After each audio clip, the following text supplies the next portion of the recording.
ஆச்சி பாதாம் ட்ரிங்க். ஆச்சி பாதாம் ட்ரிங்க் ஒன்னு வாங்கினா ஒன்னு ஃப்ரீ. தூத்துக்குடி மாவட்டம் ஓட்டப்பிடாரம் அருகே சில்லாங்குளம் கிராமத்தைச் சேர்ந்தவர்கள் கருப்பசாமி சிவனம்மாள் தம்பதியர். இவர்களுக்கு 12ஆம் வகுப்பு படிக்கும் மகன் கதிரவன், 10ஆம் வகுப்பு படிக்கும் மகள் எழிலரசி என 2 பிள்ளைகள் உள்ளனர்.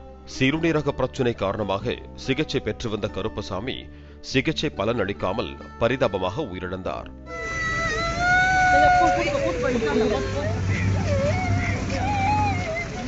தற்போது 12ஆம் வகுப்பு அரசு பொதுத் தேர்வு நடந்து வரும் நிலையில் படிப்பு தான்ப்பா முக்கியம், அதுதான் நம்மள கரை சேர்க்கும், நான் இல்லைன்னாலும் உன்னோட படிப்பும் தான் நம்ம குடும்பத்தை காப்பாத்தும் என அப்பா அடிக்கடி சொன்ன வார்த்தைகள் கதிரவனின் நினைவுக்கு வந்து போனது.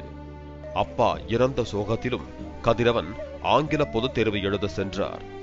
தேர்வு எழுதிவிட்டு பள்ளியில் இருந்து வீட்டுக்கு வந்தபோது கதிரவனின் தங்கை எழிலரசி ஓடி வந்து கதறி எழுத காட்சி காண்போரை கண்கலங்க வைத்தது.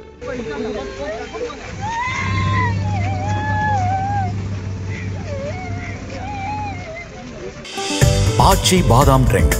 ஆச்சி பாதாம் ட்ரிங்க் ஒன்னு வாங்கினா ஒன்னு ஃப்ரீ.